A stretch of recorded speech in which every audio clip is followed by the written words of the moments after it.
Hello, hi everyone. Welcome to ACE Engineering Academy Telugu channel. Right. Now we'll discuss the word Andhra Pradesh budget. May 20 of the word 2021. So Andhra Pradesh finance minister Buggana Rajendra Prasad Reddy మనకి already అసెంబ్లీలో బడ్జెట్ని introduce చేయడం జరిగింది మే 20 రోజు. So బడ్జెట్లో ఏమేమి allocations ఉన్నాయి, so ఏ సెక్టార్కి ఎంత ఇచ్చారు, టోటల్ బడ్జెట్ ఎంత ఉంది, మన ఫిజికల్ డెఫిసిట్ ఎంత ఉంది, రెవెన్యూ డెఫిసిట్ ఉంది, ఇలాంటి ఇండికేటర్స్ అన్నిటి గురించి కూడా మనం మాట్లాడదాం. ఓకే, అయితే మనం చేసే వీడియోస్ అనేది నేను సెక్టార్ వైజ్ వీడియో చేసిన agriculture sector separate video and industrial sector separate video and next health sector separate video, ఇలా సెక్టార్ వైజ్ వీడియోస్ చేయడం జరుగుతుంది. ఎందుకంటే ప్రతిదాన్ని మేము డీటెయిల్గా ఎక్స్ప్లెయిన్ చేయాలని అనుకుంటున్నాం. కాబట్టి మీకంటే బేసిక్స్ ఉన్న వాళ్ళకి, బేసిక్స్ లేని వాళ్ళకి అందరికీ అర్థం అవ్వాలి చెప్తే. సో కాబట్టి అందుకోసం మనం ప్రత్యేకంగా వీడియోస్ అనేవి సెక్టార్ వైజ్ అనేది డీటెయిల్ డిస్కషన్ చేయడం జరుగుతుంది. సో ఇప్పుడు మనం ఈ వీడియోలో టోటల్గా మనం అగ్రికల్చర్ సెక్టార్ గురించి మొత్తం తెలుసుకోబోతున్నాం. టోటల్గా మనకి బడ్జెట్ 2021 అండ్ 22లో అగ్రికల్చర్ సెక్టార్కి సంబంధించినటువంటి పాలసీస్ ఏమున్నాయి, వాటిలో ఉన్న ప్రొవిజన్స్ ఏమున్నాయి, ఎంత అలొకేషన్ చేశారు, టోటల్గా అగ్రికల్చర్ సెక్టార్ గురించి, ఆంధ్రప్రదేశ్లో ఉన్న అగ్రికల్చర్ సెక్టార్ గురించి మీకు ఫుల్ ఫ్లెడ్జ్డ్ ఐడియా అనేది రావడం జరుగుతుంది ఈ వీడియో చూస్తే. ఓకేనా? సో చాలామందికి ఒక అపోహ ఉంటుంది స్టూడెంట్స్కి, అంటే ఈ ఆన్లైన్లో మీడియం వచ్చిన తర్వాత వీడియో లెంత్ అనేది ఎక్కువగా ఉంటాయి, చూడకపోవడం ఇలాంటివి జరుగుతూ ఉంటాయి. కానీ మన వీడియో లెంత్ అనేది ఎందుకు పెరుగుతుంది అనేది ఆలోచించాలి. క్వాలిటీ ఆఫ్ ద ఇన్ఫర్మేషన్ తోట ఊరికే పెరుగుతుందని ఆలోచించాలి మీరు. ఓకేనా? సో కాబట్టి అది మీ ఇష్టం. But anyway we will provide the all the entire information regarding the agriculture sector and total budget of the Andhra Pradesh. Now start చేద్దాం మనం. Okay, right. Next one, first ఏంటిది మనకి బడ్జెట్ అనే పదం ఎక్కడి నుంచి వచ్చిందంటే originally it is originated from the Latin word bulga. బల్గా అనే పదం నుంచి దిస్ వర్డ్ ఈజ్ ఆరిజినేటెడ్. ఈ పదానికి మీనింగ్ ఏంటిదంటే బ్యాగ్ కానీ పర్స్ కానీ. మనం ఎప్పుడు కానీ నిర్మలా సీతారామన్ ఒక బ్యాగ్, రెడ్ కలర్ బ్యాగ్ పట్టుకొని రావడం చూస్తుంటాం, మనకు బ్యాగ్ అన్నమాట. ఆ బ్యాగ్లో అన్ని బడ్జెట్కి సంబంధించిన డాక్యుమెంట్స్ అన్ని కూడా బ్యాగ్లో పెట్టుకొని వస్తుంటారు. కాబట్టి దాన్ని మనకి అలా that is the meaning of the word bag కానీ పర్స్ అని మీనింగ్. ఆ తర్వాత ఏమైందంటే ఈ బల్గా అనే లాటిన్ వర్డ్ నుంచి ఈ ఫ్రెంచ్ వర్డ్ ఆరిజినేట్ అయింది. ఏమైంది, బౌగెట్ అనే ఫ్రెంచ్ వర్డ్ అనేది ఆరిజినేట్ అయింది. దీనికి మీనింగ్ ఏంటిది, లెదర్ బ్యాగ్.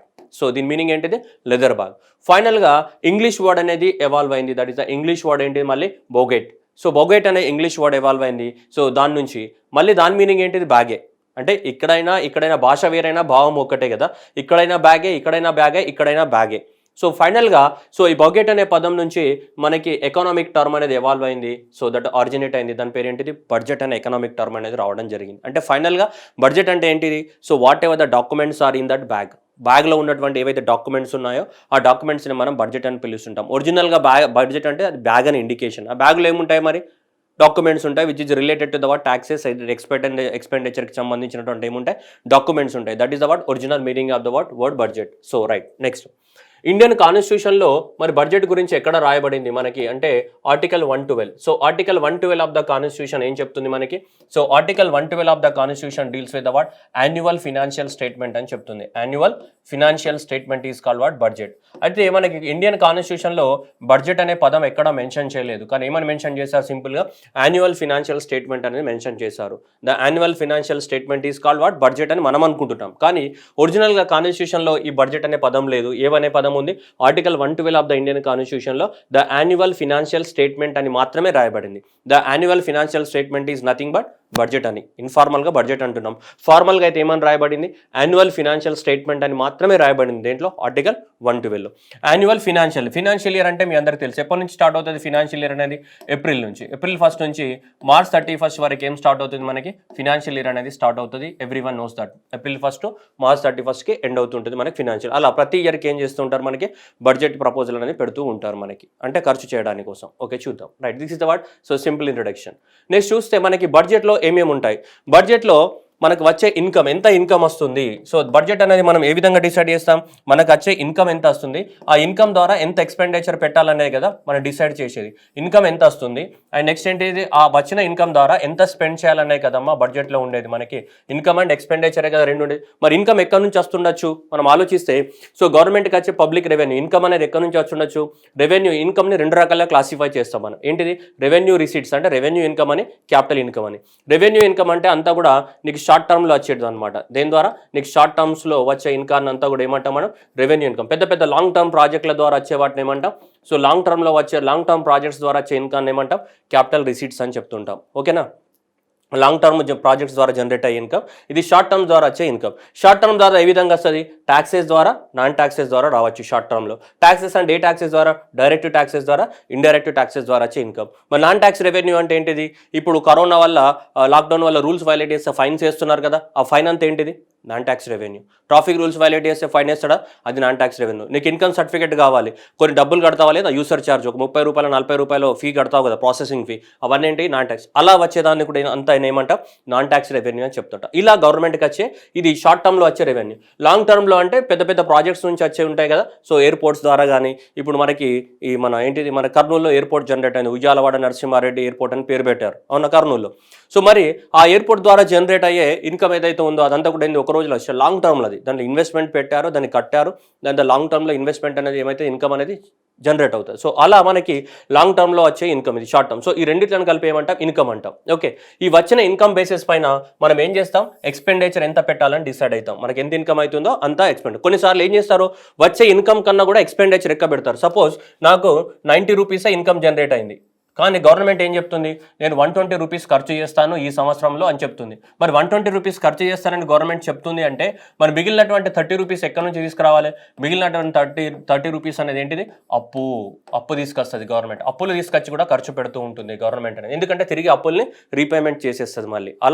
అలా కూడా చేస్తారు మనకి జనరల్గా అయితే. సో ఇది ప్రొసీజర్. సో కాబట్టి ప్రతిసారి మనకి ఎంత ఇన్కమ్ అవుతుందో అంత ఎక్స్పెండిచర్ పెట్టాలన్న రూల్ లేదు, కానీ ఇన్కమ్ కన్నా తక్కువ కూడా, ఇన్కమ్ తక్కువ ఉంటుంది, ఎక్స్పెండిచర్ కూడా ఎక్కువ పెడుతూ ఉంటారు. ఎలా? అప్పులు తీసుకొచ్చి కూడా. కానీ అప్పులు కూడా ఏముండాలి? మనకి లిమిట్లో ఉండాలి. అప్పులు లిమిట్లో ఉండడానికి కోసమే కదా మనం చట్టాన్ని తీసుకొచ్చాం. ఏ చట్టాన్ని? FRBM యాక్ట్ అని, ఫిజికల్ రెస్పాన్సిబిలిటీ బడ్జెట్ మేనేజ్మెంట్ అనే ఒక యాక్ట్ని 2003లో మనం తీసుకొచ్చాం. దాని ప్రకారం అప్పుల్ని కూడా ఏం చేయాలి? ఒక లిమిట్లో ఉంచాలి. ఓకే, నేను ఇంకా మళ్ళీ ఎక్స్పాండ్ చేయదలుచుకోలే. ఈ మళ్ళీ ఎక్స్పెండిచర్ కూడా ఏంటిది? So short term expenditure, long term expenditure పెడుతున్నాం. ఈ రెవెన్యూ ఎక్స్పెండిచర్ అంటే ఏంటిది? షార్ట్ టర్మ్లో ఖర్చు పెట్టే ఎక్స్పెండిచర్. లాంగ్ టర్మ్ ప్రాజెక్టుల మీద ఖర్చు పెట్టే ఎక్స్పెండిచర్ ఏంటిది? Capital expenditure. షార్ట్ టర్మ్ వాటి మీద ఖర్చు పెట్టేది ఏంటిది? మనకి రెవెన్యూ ఎక్స్పెండిచర్. సో ఇది ఓవరాల్గా ఇలా మనకు జనరేట్ అవుతుంటుంది ఇన్కమ్ అనేది గవర్నమెంట్కి. ఓకే, సో ఈ ఇన్కమ్కి ఎక్స్పెండిచర్కి మధ్యన గ్యాప్ ఏదైతే ఉందో అది ఫుల్ఫిల్ చేయడానికి కోసం ఏం తీసుకొస్తాం?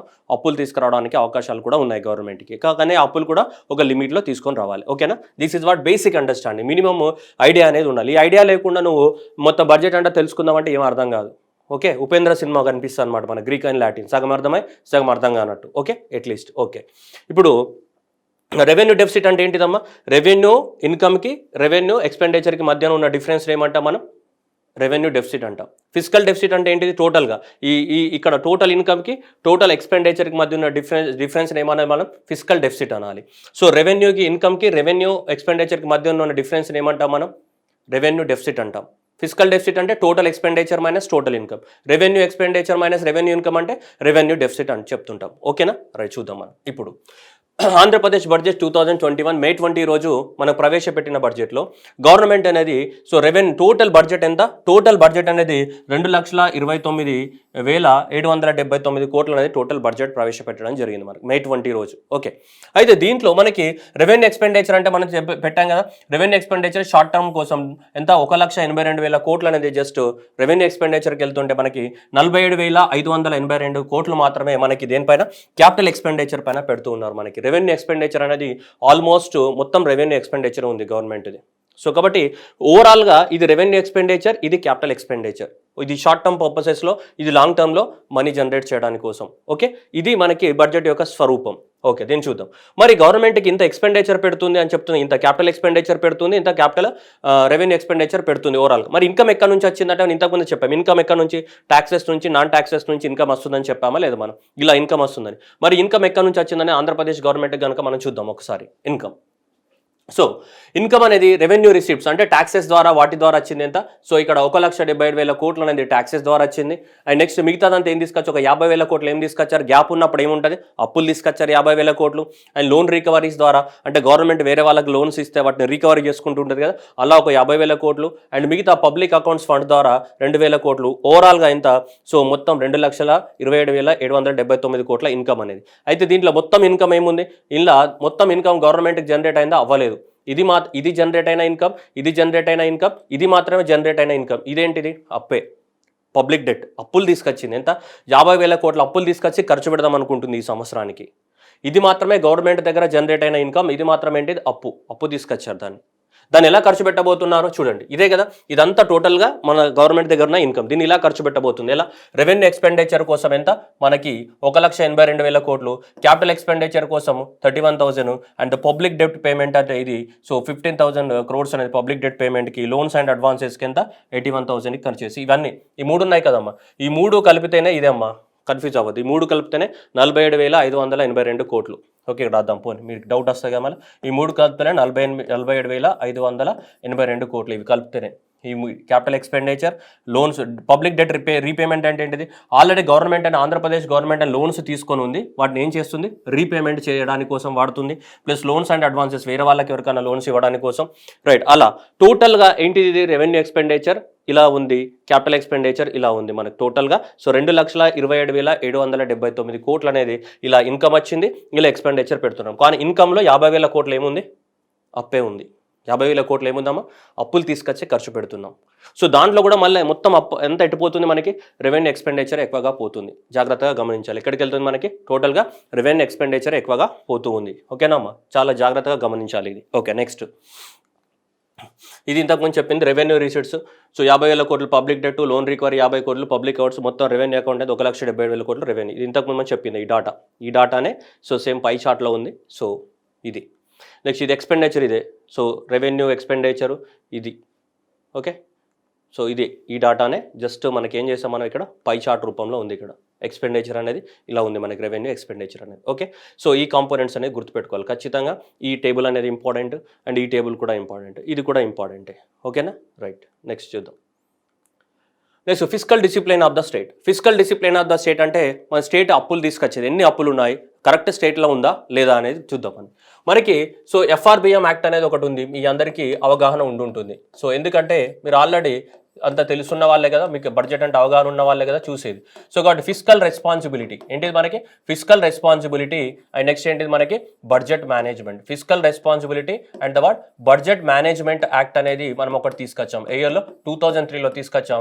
మన 2004 నుంచి ఇంప్లిమెంట్ అవుతుంది. ఈ చట్టం ప్రకారం ఏంటిదంటే మన ఫిజికల్ డెఫిసిట్ అనేది ఏది? Physical deficit. ఫిజికల్ డెఫిసిట్ అంటే ఏంటిది? నేను ఇంతకుముందు చెప్పా, ఏంటిది? Total expenditure minus total income. Revenue deficit అంటే ఏం చెప్పానమ్మా నేను? రెవెన్యూ డెఫిసిట్ అంటే ఇంతకుముందు చూపించా కదా. రెవెన్యూ డెఫిసిట్ అంటే ఏంటిది? So revenue expenditure minus revenue income, ఇదే కదా. చూపిస్తాం మళ్ళీ, మీకు కన్ఫ్యూజ్ అవ్వకండి. నేర్చుకునేది మొత్తం క్లారిటీగా నేర్చుకోండి, నేర్చుకోకపోతే మొత్తం వదిలేయండి. అంతేగాని ఈ అటు ఇటు కాకుండా నేర్చుకోవద్దు మనం. ఓకే, సో ఇది దీనికి మధ్యన డిఫరెన్స్ ఏంటిది? Physical deficit. సో ఈ రెవెన్యూ డెఫిసిట్, దీనికి రెవెన్యూ డెఫిసిట్, ఇది ఫిజికల్ డెఫిసిట్. ఇది ఈ రెండిట్ల మధ్యన డిఫరెన్స్ ఏంటిది? ఇది రెవెన్యూ డెఫిసిట్. టోటల్ ఇది మొత్తం కూడా. So total expenditure minus total income అయితే ఏంటిది? Physical deficit. Only revenue expenditure, only revenue income తీసుకుంటే రెవెన్యూ డెఫిసిట్ అంటాం. ఓకేనా? So right. సో ఇప్పుడు మనకి FRBM యాక్ట్ ప్రకారము ఫిజికల్ డెఫిసిట్ అనేది ఎంత మించకూడదమ్మా? 3% ఆఫ్ ద GSDP మించకూడదు. రాష్ట్రం యొక్క GSDPలో 3% మించకూడదు. రెవెన్యూ డెఫిసిట్ ఎంత ఉండాలి? 0 ఉండాలి. మామూలుగా అయితే ఫిజికల్ రెస్పాన్సిబిలిటీ మేనేజ్మెంట్ యాక్ట్ ప్రకారము అది ఉండాలి. ఫిజికల్ అయితే ఇప్పుడు మన ఆంధ్రప్రదేశ్ గవర్నమెంట్ ఎంత ఉందనే చూద్దాం. ఫిజికల్ డెఫిసిట్ అంటే ఏంటిది? Total expenditure minus total income కదా. అంటే ఎక్స్పెండిచర్ ఎక్కువ ఉంది, ఇన్కమ్ తక్కువ ఉంది. ఎక్స్పెండిచర్ ఎక్కువ ఉంది, ఇన్కమ్ తక్కువ ఉంది అంటే మరి నువ్వు దేని మీద డిపెండ్ అవుతున్నావు? ఎక్కువ మొత్తంలో దేని మీద డిపెండ్ అవుతున్నావు? డెట్ మీదనే కదా డిపెండ్ అవుతుంది. నువ్వు అప్పుల మీదనే కదా డిపెండ్ అవుతుంది. మరి అప్పులు అనేది ఎక్కువ మొత్తంలో తెచ్చుకుంటే రాష్ట్రం ఏమైతే కుప్ప అయిపోతుంది. సో అందుకోసం మనకి అటల్ బిహారీ వాజ్పేయి ఉన్నప్పుడే ఇది రావడం జరిగింది. ఇది physical responsibility and budget management act ప్రకారం. సో ఆంధ్రప్రదేశ్లో రెవెన్యూ డెఫిసిట్ ఎంత ఉందో చూద్దాం. ఎంత? 26,440 కోట్లు ఉంది. ఎప్పుడు? 2019-20లో. 2020-21కి వచ్చేసరికి 3.5, ఇదేంత? 34,000 కోట్లకు వచ్చింది. నెక్స్ట్ 2021-21కి వచ్చేసరికి అంటే ఇప్పుడు ఆల్రెడీ ఇంత తగ్గిస్తామని చెప్తున్నారు. ఇప్పుడు ఎంత ఉంది? 34,927 కోట్లు ఉంది. దీన్ని 5,000 కోట్లకు తగ్గిస్తామని చెప్తున్నారు. ఒకవేళ పర్సంటేజ్ ఆఫ్ ద GDP కనుక ఆంధ్రప్రదేశ్ జీడిపిలో పర్సంటేజ్ వైజ్ తీసుకుంటే ఇది ఎంత ఉంది? 2.7% ఆఫ్ ద వాట్ GDP ఉంది. ఇది 3.54% ఆఫ్ ద GSDP. ఇది ఎంత ఉంది? 0.47% ఆఫ్ ద GDPలో ఉంది. ఒకవేళ percentage of the GDP calculate చేసుకుంటే, అబ్సల్యూట్ నెంబర్స్లో క్యాలిక్యులేట్ చేసుకుంటే you are seeing here the what numbers. ఇది రెవెన్యూ డెఫిసిట్. ఫిజికల్ డెఫిసిట్ ఎంత ఉంది అంటే, ఫిజికల్ డెఫిసిట్ అంటే ఏంటి? మనకి టోటల్ ఎక్స్పెండిచర్ మైనస్ టోటల్ ఇన్కమే కదా. ఇది ఫిజికల్ డెఫిసిట్. ఇది చూస్తే 39,684 కోట్లు ఉంది. అవునా? దీని GSDP రాష్ట్రం యొక్క గ్రాస్ స్టేట్ డొమెస్టిక్ ప్రొడక్ట్లో ప్రకారంగా చూస్తే 4.08% ఆఫ్ ద వాట్ GSDP ఉంది. ఇది తర్వాత కాలంలో ఇంత పెరిగింది, మళ్ళీ ఎంత 54,369 crores-కి 5.51% ఆఫ్ ద జిఎస్డిపికి పెరిగింది. నెక్స్ట్ 3.49% ఆఫ్ ద జిఎస్టీకి తగ్గిస్తామని చెప్తున్నారు ఇప్పుడు రాబోయే సంవత్సరంలో. ఇప్పుడు ఇది 2021 అండ్ 22 కదా, కాబట్టి ఎగ్జామినేషన్లో నీకు ఇక్కడ ఈ క్వశ్చన్స్ ఇంపార్టెంట్, ఈ క్వశ్చన్ ఇంపార్టెంట్. గత సంవత్సరం ఎంత ఉంది ఫిజికల్ డెఫిసిట్, ఈ సంవత్సరం ఎంత తగ్గిస్తామని గవర్నమెంట్ ప్రామిస్ చేస్తుంది. అంటే March 31 ఆఫ్ ద 2022 నాటికి 0.7% ఆఫ్ ద జిఎస్టిపికి తగ్గిస్తాము, అంటే 5,000 కోట్లకు తగ్గిస్తామని గవర్నమెంట్ చెప్తుంది బడ్జెట్ డాక్యుమెంట్లో. అలానే సో ఇక్కడ కూడా 54,000 కోట్లు ఉన్నది, దీన్ని 37,000 కోట్లకు మేము తగ్గిస్తాము, దట్ ఈస్ 3.4% ఆఫ్ ద జిఎస్టిపికి తగ్గిస్తాము. ఎప్పటికీ March 31 ఆఫ్ ద 2022 నాటికి. ఎందుకంటే ఇది ఏ ఇయర్ కమ్మా, 21-22 కదా ఇది. సో కాబట్టి ఇప్పుడు ఇది ఉంది, ఇప్పుడు ఇంత ఉంది మనది, ఇప్పుడు ఇంత ఉన్నదాన్ని ఇంతకు తగ్గించాలి, ఇప్పుడు ఇంత దాన్ని ఇంతకు తగ్గిస్తాం మనం. సో అలా తగ్గించడానికి గవర్నమెంట్ అనేది ఏం చేసింది, ప్రామిస్ చేయడం జరిగింది మనకు దేంట్లో, బడ్జెట్ డాక్యుమెంట్లో. ప్రతి గవర్నమెంట్ అదే చెప్తుంది, కానీ తర్వాత ఏమైతే సిచ్యువేషన్స్ మారిపోవడం వల్ల, ఎక్స్పెండిచర్ పెరగడం వల్ల వాళ్ళు అనుకున్న టార్గెట్ని రీచ్ అవ్వరు జనరల్గా అయితే. మరి ఇప్పుడు మనకి ఎగ్జామినేషన్లో ఈ సొల్లంతా ఎందుకు చెప్తున్నారు సార్ అని నీకు డౌట్ రావచ్చు. ఎగ్జామినేషన్లో వచ్చే క్వశ్చనే ఇదే అమ్మా, ఎగ్జామినేషన్లో వచ్చే క్వశ్చనే ఇది ఈ 4 ఫ్యాక్చువల్ డాటాసే ఎగ్జామినేషన్లో వస్తాయి. So revenue deficit of the Andhra Pradesh ఎంత ఉంది, నెక్స్ట్ ఇయర్ ఎంతకు తగ్గించాలనుకుంటున్నారు, physical deficit of the Andhra Pradesh ఎంత ఉంది, నెక్స్ట్ ఇయర్ ఎంతకు తగ్గించాలనుకుంటున్నారు. ఈ 4 క్వశ్చన్స్ అనేటివి ఎగ్జామినేషన్లో వస్తాయి. ఎఫ్ఆర్బిఎం యాక్ట్ ప్రకారం అయితే ఎంత ఉండాలి మనకి, సో ఒరిజినల్గా ఎఫ్ఆర్బిఎం యాక్ట్ ప్రకారం అయితే ఫిజికల్ రెవెన్యూ డెఫిసిట్ ఏముండాలి, ఎప్పుడైనా 0 ఉండాలి.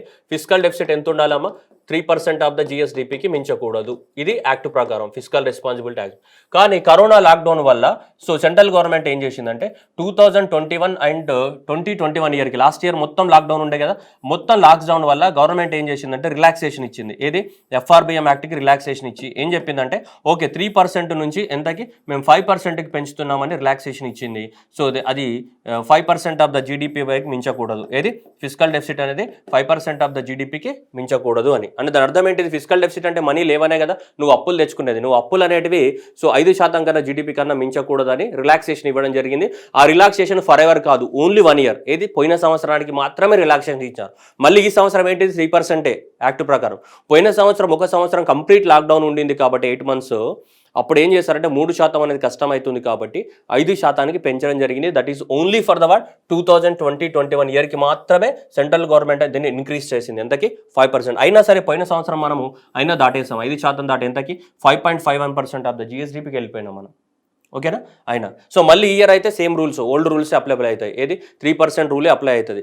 లాస్ట్ పోయిన సంవత్సరం మాత్రమే ఎక్సెప్షన్, ఎంత 5% అనేది రూల్ రిలాక్సేషన్ ఇవ్వడం జరిగింది, only because of the corona lockdown వలన. మళ్ళీ ఈ సంవత్సరం సేమ్ రూల్, అంతే 3% రూలే ఉంది. అది పోయిన అందుకోసం ఓన్లీ ఫర్ 2020 అండ్ 21 ఇయర్కి మాత్రమే రిలాక్సేషన్ ఇచ్చారు. ఓకేనా. మళ్ళీ ఇప్పుడు యాజ్ యూజువల్గా 3% మించకూడదు. ఓకే, గవర్నమెంట్ కూడా ప్రామిస్ చేసింది, almost they want to bring it down 3.49% of the GSDP. కానీ ఎగ్జామ్లో వచ్చే ఫ్యాక్చువల్ డాటా ఇవి ఖచ్చితంగా గుర్తు పెట్టుకోవాలి. ఓకే, నెక్స్ట్ మనం అగ్రికల్చర్ సెక్టార్ గురించి చూద్దాం. టోటల్గా బడ్జెట్ అనేది మనం చూసాం ఎంత. సో అగ్రికల్చర్ సెక్టార్కి దాదాపు మనకి 11,210 కోట్లు అనేది జస్ట్ కేటాయించడం జరిగింది. సో ఆల్మోస్ట్ ఎంత, సో 11,210 కోట్లు అనేది మన టోటల్గా అగ్రికల్చర్ సెక్టార్ కేటాయించడం జరిగింది. సో రైతు భరోసాకి కింద వైఎస్ఆర్ రైతు భరోసా కానీ, ప్రధానమంత్రి ఫసల్ బీమా Yojana, agriculture Krishi Vikas Yojana, price stabilisation fund, YSR free crop insurance కానీ, మత్స్య భరోసా కానీ, ఫార్మర్స్ ఎక్స్గ్రీషియా కానీ, వైఎస్ఆర్ అగ్రి టెస్టింగ్ ల్యాబ్స్ కానీ, ఇవన్నిటి కలిపి దాదాపు మనకి అగ్రికల్చర్ సెక్టర్ 11,210 కోట్లు కేటాయించడం జరిగింది. ఇక్కడ మీరు చూడొచ్చు, ఫస్ట్ వైఎస్ఆర్ రైతు భరోసా కానీ, ప్రధానమంత్రి ఫసల్ బీమా యోజన, ఇలా అన్నిటికీ ఇలా సపరేట్గా మనకి కేటాయించడం జరిగింది ఒక్కొక్క దానికి. ఓకే, మనం డిస్కస్ చేద్దాం, విల్ డిస్కస్. కానీ ఎగ్జామినేషన్లో మీకు వైఎస్ఆర్ రైతు భరోసా కానీ, నెక్స్ట్ మీకు ప్రైస్ స్టెబిలైజేషన్ ఫండ్ కానీ, వైఎస్ఆర్ ఇంట్రెస్ట్ ఫ్రీ లోన్స్ కానీ, నెక్స్ట్ వచ్చి వైఎస్ఆర్ అగ్రి ల్యాబ్స్ కానీ, సో ఎక్స్గ్రీషియా టు ద ఫార్మర్స్ కానీ, ఇవి గుర్తుపెట్టుకుంటే సరిపోతుంది. ఎగ్జామ్లో ఇవి గుర్తుపెట్టుకోవడానికి ట్రై చేయాలి ఎక్కువ మొత్తంలో. ఓకేనా, right. We will discuss anyway, we will discuss. ఇక్కడ మీకు కనిపిస్తుంది. సో ఈ పాలసీస్ ఏవైతే ఉన్నాయో, ఈ పాలసీస్కి సంబంధించినటువంటి అలొకేషన్స్ ఉన్నాయి కదా, సో ఈ అలొకేషన్స్ గురించి మనం డిస్కస్ చేద్దాం ఓవరాల్గా. Okay, right. సో ఫస్ట్ అగ్రికల్చర్లో మొదటిదండి. సో ప్రధానమంత్రి వైఎస్ఆర్ రైతు భరోసా పిఎం కిసాన్. పిఎం కిసాన్ అనేది మనకి సెంట్రల్ గవర్నమెంట్ యొక్క స్కీమ్. ఎప్పుడు స్టార్ట్ చేసింది ఇది? డిసెంబర్ 2018లో స్టార్ట్ చేసింది. సో డిసెంబర్ 2018లో స్టార్ట్ చేయడం జరిగింది. సో అందుకోసం దీన్ని ఏమన్నా PM Kisan. So Pradhan Mantri Kisan Nidhi Samman Nidhi. Okay, PM Kisan stand for Pradhan Mantri Kisan Samman Nidhi. దీని ప్రకారం ఏంటిదంటే ప్రతి ఫార్మర్కి ఒక సంవత్సరానికి ఎంత ఇస్తారు? 6,000 rupees per year per farmer అందరికీ ఇస్తారు. ఇంతకుముందు అయితే స్మాల్ మార్జినల్ ఫార్మర్స్కి ఇచ్చారు, ఆ తర్వాత ఆ లిమిట్ని కూడా తీసేశారు ఆల్ ఫార్మర్స్కి. So 6,000 rupees per year per farmer. ఒక ఫార్మర్కి ఒక 6,000 రూపాయలు అనేది ఇవ్వడం జరుగుతుంది. అతని పేరు మీద ల్యాండ్ ఉంటే సరిపోతుంది. అది స్మాల్ ఫార్మరా, మార్జినల్ ఫార్మరా, పెద్ద ఫార్మరా, ఇలాంటివి ఏం లేవు. సో దట్ ఈస్ 6,000 రూపీస్, అది సెంట్రల్ గవర్నమెంట్. అయితే సో మనకి ఆంధ్రప్రదేశ్ గవర్నమెంట్ అనేది వైఎస్ఆర్ రైతు భరోసా పేరుతోటి స్టార్ట్ చేసింది. ఇప్పుడు ఆంధ్రప్రదేశ్ గవర్నమెంట్ ఎంత? 7,500 రూపాయలని కలుపుతుంది. ఓకే, సో ఆంధ్రప్రదేశ్ గవర్నమెంట్ 7,500 రూపాయలు ప్లస్ సెంట్రల్ గవర్నమెంట్ నుంచి వచ్చేది 6,000 రూపాయలు. మొత్తం కలిపి ఎంత అవుతుంది మనకి? 13,500 రూపాయలు. ఒక ఫార్మర్కి ఒక సంవత్సరానికి మనకి 13,500 రూపాయలని ప్రొవైడ్ చేయడం జరుగుతుంది ఈ స్కీమ్ కింద. అందుకోసమే సెంట్రల్ గవర్నమెంట్ నేమ్ కూడా వాడుకున్నారు ఇక్కడ, లేకుంటే సెంట్రల్ గవర్నమెంట్ నేమ్ పెట్టాల్సిన అవసరం లేదు. సో కాబట్టి వైఎస్ఆర్ రైతు భరోసా పిఎం కిసాన్. ఓకే, వైఎస్ఆర్ భరోసా పిఎం కిసాన్. సో ఇది ఎప్పుడు స్టార్ట్ అయింది మనకి ఆంధ్రప్రదేశ్లో? 15th October 2019 నుంచి ఇది స్టార్ట్ అవడం జరిగింది. ఏది? Doctor YSR Rythu Bharosa PM Kisan was launched on the 15th October 2019. ఒక రైతుకి ఒక సంవత్సరానికి ఎంత వస్తాయి? 13,500 is provided to the every farmer family to meet the input needs. అలా పోయిన సంవత్సరం చూసుకుంటే 51.9 లక్షల మందికి మనకి ప్రొవైడ్ చేయడం జరిగింది. దీంట్లో టెనెంట్ ఫార్మర్స్ కూడా ఇస్తున్నారు. ఎవరైతే కౌలు రైతులు ఉన్నారో ఒక 1.4 lakhs ఆఫ్ ద కౌలు రైతులు ఉన్నారు. దాంతోపాటు ఫారెస్ట్ రైట్స్, ట్రైబల్ కమ్యూనిటీస్ ఉంటాయి కదా, వాడు అప్పుడప్పుడు ఫారెస్ట్ రైట్స్ యాక్ట్ మనకు 2005 ప్రకారము వాళ్ళకి ఎవరికైతే భూములు వచ్చినాయో వాళ్ళకు కూడా ఇస్తున్నారు. అడవులలో పోడు వ్యవసాయం చేసుకునే వాళ్ళు ఉంటారు కదా, ఫారెస్ట్ రైట్స్ యాక్ట్స్ ప్రకారం. సో వాళ్ళకు కూడా ఇవ్వడం జరుగుతుంది. సో పోయిన సంవత్సరం దాదాపు 51.59 లక్షల మందికి ఇవ్వడం జరిగింది. ఎవరెవరికి? నార్మల్ ఫార్మర్స్కి, టెనెంట్ ఫార్మర్స్కి, ఫారెస్ట్ రైట్స్ ఫార్మర్స్కి, ముగ్గురికి ఎలిజిబిలిటీ ఉంది. ఓకేనా, రైట్. టెనెంట్ ఫార్మ్ కౌలు రైతులకు కూడా. అయితే ఈ సంవత్సరం ఎంత అలొకేట్ చేశారు మనకి? ఇప్పుడు బడ్జెట్ డాక్యుమెంట్స్లో 7,200 crores అనేది టోటల్గా స్కీమ్. కానీ మన స్టేట్ గవర్నమెంట్ యొక్క షేర్ ఎంత దీంట్లో? 3,845 కోట్లు అనేది స్టేట్ గవర్నమెంట్ షేర్. ఎందుకంటే ఇక్కడ 7,500 ఎవరు ఇస్తున్నారు? State government. 6,000 ఎవరు ఇస్తున్నారు? సెంట్రల్ గవర్నమెంట్ ఇస్తున్నారు. సో కాబట్టి మనకి వైఎస్ఆర్ రైతు భరోసాకి స్టేట్ గవర్నమెంట్ అలొకేషన్ ఎంత? 3,485 crores అనేది మనకి స్టేట్ గవర్నమెంట్ యొక్క అలొకేషన్. మొత్తం అయితే 7,200 కోట్లు కావాలి. దాంట్లో స్టేట్ గవర్నమెంట్ అలొకేషన్ ఎంత? 3,845 crores అనేది అలొకేషన్ మనకి. ఒక సంవత్సరానికి ఒక ఫ్యామిలీకి 13,500 రూపాయలని ఇస్తున్నారు. అందరికీ ఇస్తారు ఇది. ఓకేనా, కౌలు రైతులకు కూడా ఇస్తారు. ఓకే, కౌలు రైతుల గురించి మాట్లాడదాం. So special focus on the tenant farmer. ఎవరికి ఇస్తున్నారు? ఏ కౌలు రైతులకు ఇస్తున్నారు? మరి కౌలు రైతులు అంటే వేరే వాళ్ళ భూమిని సాగు చేసుకుంటారు కదా. సో వేరే వాళ్ళ భూమిని సాగు చేసుకోవడానికి అందుకోసం కౌలు రైతులకు ఈ పిఎం రైతు భరోసా స్కీమ్ని ఇవ్వడానికి కోసమే ఆంధ్రప్రదేశ్ గవర్నమెంట్ ఏం తీసుకొచ్చిందంటే Andhra Pradesh crop cultivators right act and 2019 ఒకటి చట్టాన్ని తీసుకొచ్చింది. ఈ చట్టం ప్రకారం ఎవరైతే వేరే వాళ్ళ భూమిని తీసుకొని సాగు చేస్తున్నారో ఆ సాగు నేను ఉన్నానమ్మా, ఇప్పుడు నేను సాగు చేయాలనుకుంటున్నా, మీ ల్యాండ్ని తీసుకున్నా, మీ ల్యాండ్ని తీసుకొని నేను సాగు చేసుకుంటున్నప్పుడు నాకు 13,500 రావాలి కదా. నాకు 13,500 రావాలి, ఎందుకంటే నేను సాగు చేస్తున్నా కాబట్టి. భూమి నీది అవ్వచ్చు కానీ సాగు నేను చేస్తున్నా కదా.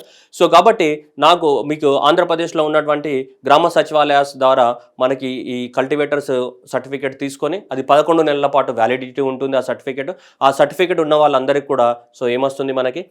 టెనెంట్ ఫార్మర్ అయినా సరే వాళ్ళకి ఏమొస్తాయి మనకి? పిఎం రైతు భరోసా కింద 13,500 రూపాయలు రావడం జరుగుతుంది. కానీ అది ఎవరికి అనేది అప్లికేబుల్ అనేది మనం చూడాలి. ఇక్కడ టెనెంట్ ఫార్మర్స్ ఎవరెవరికి? SC, ST, BC and minority కౌలు రైతులకు మాత్రమే అప్లికేబుల్. ఇది ఎవరికి?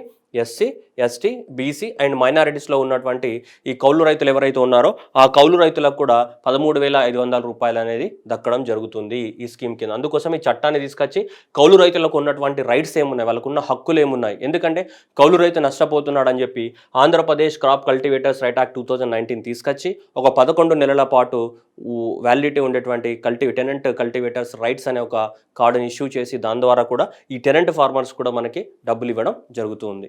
ఓకేనా, జాగ్రత్తగా గుర్తుపెట్టుకోవాలి.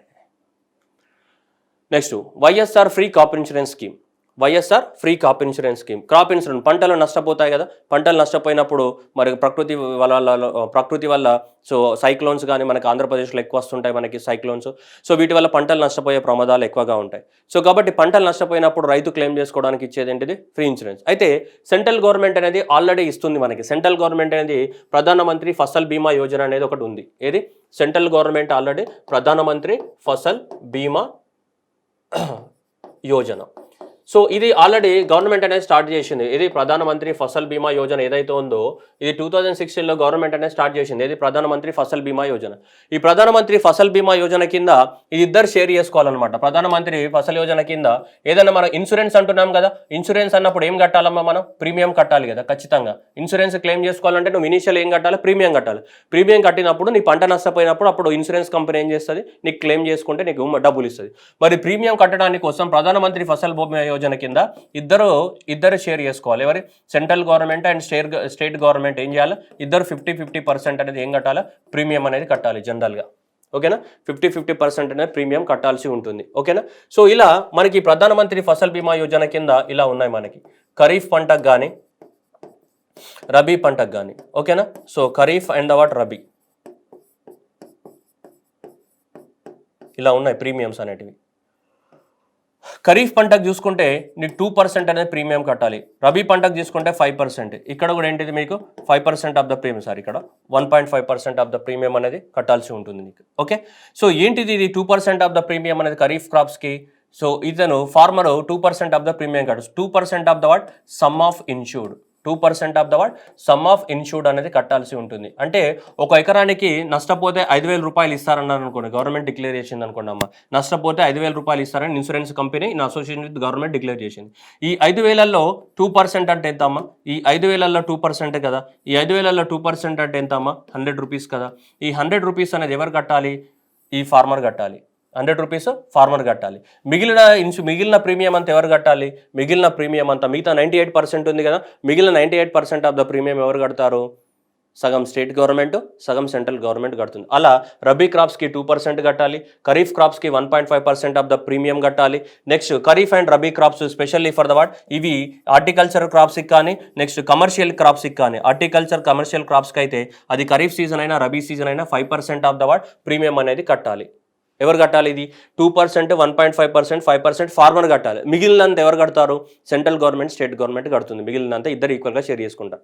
కానీ ఇక్కడ ఆంధ్రప్రదేశ్కి వచ్చే విషయానికి ఏమవుతుందంటే ఈ 2%, 5%, 1.5% ఉందా, ఇది ఎవరు కట్టాలి? ఫార్మర్ కట్టాలి. ఇది కూడా ఫార్మర్ కట్టాల్సిన అవసరం లేకుండా మొత్తం కూడా ఇది కూడా స్టేట్ గవర్నమెంటే కడుతుంది. అర్థమవుతుందా? ఇది కూడా మొత్తం స్టేట్ గవర్నమెంటే కడుతుంది. ఏదైతే 2% ప్రీమియం, 1.5% ఆఫ్ ద ప్రీమియం ఇది కట్టాలి కదా, సో ఆ ప్రీమియాన్ని కూడా స్టేట్ గవర్నమెంటే కట్టేస్తుంది. అర్థమవుతుందా? అందుకోసమే మన స్కీమ్ పేరు ఏమన్నాము? Doctor YSR free crop insurance scheme అన్నాం. జనరల్గా అయితే ఫార్మర్ కూడా కట్టాలి. ఇప్పుడు తెలంగాణ ప్రాంతంలో ఫార్మర్ కడతాడు, కానీ ఆంధ్రప్రదేశ్ ప్రాంతంలో ఫార్మర్ కట్టాల్సిన అవసరం లేదు. ఎందుకంటే ఫార్మర్ యొక్క షేర్ని కూడా స్టేట్ గవర్నమెంటే కడుతుంది. స్టేట్ గవర్నమెంట్ యొక్క share plus farmer share plus central government ముగ్గురు షేర్ ఉంది. స్టేట్ గవర్నమెంట్ షేర్ని స్టేట్ గవర్నమెంట్ కడుతుంది, ఫార్మర్ షేర్ని స్టేట్ గవర్నమెంటే కడుతుంది, సెంట్రల్ గవర్నమెంట్ షేర్ని సెంట్రల్ గవర్నమెంట్ ఇస్తుంది. సో కాబట్టి అలా మన doctor YSR what? Free crop insurance scheme అనమాట. ఓకేనా? సో ఇది మొత్తం టోటల్గా గవర్నమెంట్ అనేది కట్టడం జరుగుతుంది ప్రీమియం. అయితే ఈ క్రాప్ ఇన్సూరెన్స్ కోసం వేరే ఇన్సూరెన్స్ కంపెనీస్కి వెళ్ళడం, ఆ ఇన్సూరెన్స్ కంపెనీ మోసం చేయడం ఇవన్నీ జరుగుతూ ఉంటాయి. డాక్యుమెంట్స్ని తారుమారు చేయడము ఇలా అంతా జరుగుతుంటాయి. అందుకోసం ఇవంతా పెద్ద ఇలాంటి ప్రాబ్లం అన్ని లేకుండా ఆంధ్రప్రదేశ్ గవర్నమెంట్ కొత్త ఐడియాతో వచ్చిందనమాట. ఏమి? ఈ ఫార్మర్స్కి క్రాప్ ఇన్సూరెన్స్ని సో ప్రొవైడ్ చేయడానికి కోసం సపరేట్గా సో ఆంధ్రప్రదేశ్ గవర్నమెంట్ ఏమి ఇంప్లిమెంట్ చేస్తా అని చెప్తుంది? సో ఆంధ్రప్రదేశ్ జనరల్ ఇన్సూరెన్స్ కంపెనీని ఎస్టాబ్లిష్మెంట్ చేస్తాం. It is our state owned company specially for the implementation of the what? Crop insurance. ఈ క్రాప్ ఇన్సూరెన్స్ స్కీమ్ని ఇంప్లిమెంట్ చేయడానికి కోసం ఆంధ్రప్రదేశ్ జనరల్ ఇన్సూరెన్స్ కంపెనీ ఒకదాన్ని ఎస్టాబ్లిష్మెంట్ చేసి సో ఇంకా ఎలాంటి ప్రైవేట్ ఇన్సూరెన్స్ కంపెనీస్ తోటి సంబంధం లేకుండా ఆంధ్రప్రదేశ్ గవర్నమెంటే ఈ ఇన్సూరెన్స్ని ప్రొవైడ్ చేస్తా అని డిసైడ్ అవ్వడం జరిగింది. ఇది మంచి శుభ పరిణామం. Okay, and allocation of the what? So దాదాపు 1802 కోట్లు అనేది అలోకేట్ చేయడం జరిగింది. దేనికి? Doctor YSR free crop insurance scheme for the what? Benefit of the what? Farmers. ఎందుకు 1802 కోట్లు ఫార్మర్స్కి ఇవ్వరు? అదంతా ప్రీమియం కట్టడానికి కోసం. ఫార్మర్కి ఎప్పుడు వస్తాయి? ఒకవేళ పంట నష్టపోతే ఫార్మర్కి డబ్బులు వస్తాయి తప్ప, లేకుంటే రావు కదా. ఇన్సూరెన్స్ అంటే అదే కదమ్మా, మనం చనిపోతే వస్తాయి. హెల్త్ ఇన్సూరెన్స్ అంటే మనకి ఏమైనా అయితే వస్తాయి తప్ప రావు కదా. ఇక్కడ కూడా క్రాప్ డ్యామేజ్ అయితేనే వస్తాయి. సో కాబట్టి ఆ ప్రీమియం కట్టడానికి కోసం 1800 సో 2 కోట్లనే కేటాయించడం జరిగింది. దేని కింద? So doctor YSR free crop insurance కింద. యాక్చువల్గా అర్థమైందా మీకు? ఇది ఖరీఫ్ రబీస్ ఇది సెంట్రల్ గవర్నమెంట్ తీసుకొచ్చిన స్కీమ్, కానీ దాంట్లో 2 షేర్ ఉంటుంది, ఇది ఈ షేరు. సో మిగిలిందంతా కూడా స్టేట్ గవర్నమెంటే కట్టేస్తుంది. ఈ ఫార్మర్ షేరు, ఈ సెంట్రల్ గవర్నమెంట్ యొక్క share, central government share central గవర్నమెంటే. సో ఈ స్టేట్ గవర్నమెంట్ షేరు ప్లస్ ఈ ఫార్మర్ షేరు రెండు కూడా స్టేట్ గవర్నమెంటే కడుతుంది. నెక్స్ట్ వైఎస్ఆర్ సున్నా వడ్డీ పంట రుణాలు. సో పంటలకి 0% ఆఫ్ ద ఇంట్రెస్ట్ మనకి ఏంటిది, సో పంట రుణాలు ఇవ్వడానికి కోసం కూడా అలొకేషన్ తీసుకురావడం జరిగింది. ఎంత? 500 కోట్లు. అంతకుముందు 2014 నుంచి 2019 వరకు ఆల్రెడీ పెండింగ్లో ఉన్నటువంటి 688 కోట్లను కూడా ఏం చేశారు, క్లియర్ చేయడం జరిగింది గవర్నమెంట్. అట్లాగే ఈ సంవత్సరానికి కూడా 0 ఇంట్రెస్ట్ తోటి ఫార్మర్స్కి లోన్స్ ఇవ్వడానికి కోసం ఎంత, సో ఒక 500 కోట్లని కేటాయించడం జరిగింది. Specially for the to give the YSR వడ్డీ సున్నా వడ్డీ పంట రుణాలు, సున్నా వడ్డీతోటి 0% ఆఫ్ ద ఇంట్రెస్ట్ తోటి లోన్స్ ప్రొవైడ్ చేయడానికి. ఎంతవరకు? 1 లక్ష వరకు. 1 లక్ష రూపాయల వరకు నువ్వు ఎలాంటి ఇంట్రెస్ట్ రేట్ లేకుండా బ్యాంకు నుంచి లోన్ తీసుకోవచ్చు. ఆ ఇంట్రెస్ట్ రేట్ని ఎవరు కడతారు? మనకి గవర్నమెంట్ కడుతుంది. ఎలా ఉంటాయి క్రాప్ ఇన్సూరెన్స్కి? జనరల్గా సో నువ్వు క్రాప్ లోన్ తీసుకున్నావు అనుకోండి, క్రాప్ లోన్కి మామూలుగా అయితే 7% ఆఫ్ ద ఇంట్రెస్ట్ రేట్ ఉంటుంది. క్రాప్ లోన్కి ఏముంటుంది? 7% ఆఫ్ ద ఇంట్రెస్ట్ రేట్ ఉంటుంది. ఈ 7% ఆఫ్ ద ఇంట్రెస్ట్ రేట్ అనేది మామూలుగా ఉంటుంది. ఒకవేళ సో నీ క్రాప్ తీసుకున్నావు, దీనికి టైం పీరియడ్ ఏముంటుంది? With in 1 year period. With in period అంటే ఎంత?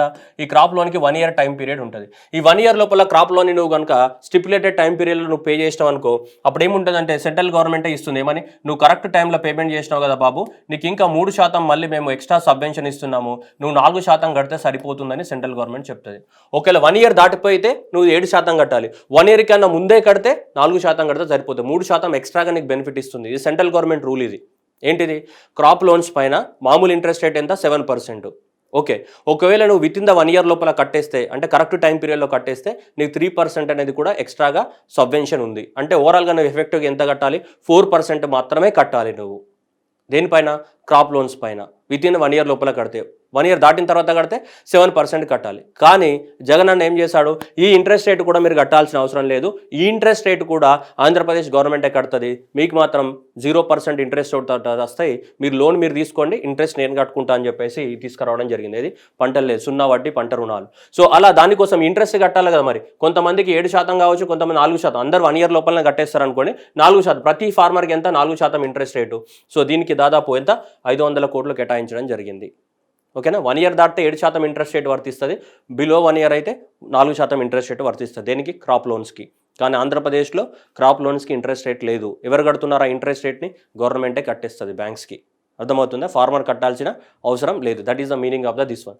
ఆల్రెడీ ఇంకా పాతకాలంలో పెండింగ్లు ఉన్నాయి కట్టారు, ఈ సంవత్సరానికి 500 కోట్లు కేటాయించడం జరిగింది. ఓకేనా? Right. Concept of the word రైతు భరోసా కేంద్రాలు. రైతు భరోసా అంటే ఏంటిది? హామీ ఇవ్వడం కదమ్మా, సపోర్ట్ చేయడం కదా. భరోసా అంటే హామీ, సపోర్ట్ చేయడం. సో అలా మనకి ఈ రైతు భరోసా కేంద్రాలు అన్న కాన్సెప్ట్ని ఆంధ్రప్రదేశ్ గవర్నమెంట్ తీసుకురావడం జరిగింది. సో ఈ రైతు భరోసా కేంద్రాలు ఏ విధంగా పనిచేస్తాయట అంటే, RBK should play the word so agriculture input shops. అగ్రికల్చర్కి కావాల్సినటువంటి ఇన్పుట్ షాప్స్ అంటే ఫెర్టిలైజర్స్ కానీ, పెస్టిసైడ్స్ కానీ, యూరియా కానీ, మెకానిక్స్ కానీ, ఇవన్నీ ఉంటాయి కదా, వాటికి సంబంధించినవి. ప్లస్ నాలెడ్జ్ సెంటర్ లాగా ఉపయోగపడతాయి. ఏ పంట వేయాలి, ఏ ఫెర్టిలైజర్స్ ఎంత వాడాలి, ఏ పంట వేస్తే ఎంత దిగుబడి వస్తుంది, అలాంటి ట్రైనింగ్ కూడా ఇవ్వడం జరుగుతుంది నాలెడ్జ్ ఫార్మర్స్కి. సో ఇవి 2 రకాలుగా ఉపయోగపడతాయి. ఇన్పుట్ షాప్స్ లాగా ప్లస్ నాలెడ్జ్ సెంటర్ లాగా కూడా వర్క్ చేస్తాయంట. ఏవి? రైతు భరోసా కేంద్రాలు. ఇన్పుట్స్ అంటే ఏంటి? ఇలాంటివన్నీ క్వాలిటీ ఆఫ్ ద ఇన్పుట్స్ కానీ, డిస్ప్లే ఆఫ్ ద ఇన్ఫర్మేషన్ కానీ, సో గైడెన్స్ కానీ, enrolment of the what crop insurance కానీ, hiring of the what farm implements కానీ, బ్యాంక్ క్రెడిట్ కానీ, ఇలాంటి వాటి అన్నింటి గురించి నాలెడ్జ్ అంటే ఇక్కడ ఇన్ఫర్మేషన్ ప్రొవైడ్ చేయడం జరుగుతుంది. అలాగే ఇన్పుట్ షాప్స్, ఈ పెస్టిసైడ్స్, ఫెర్టిలైజర్స్ కూడా నాలెడ్జ్ ప్రొవైడ్ చేయడం జరుగుతుంది ఇక్కడ రైతు భరోసా కేంద్రాలలో.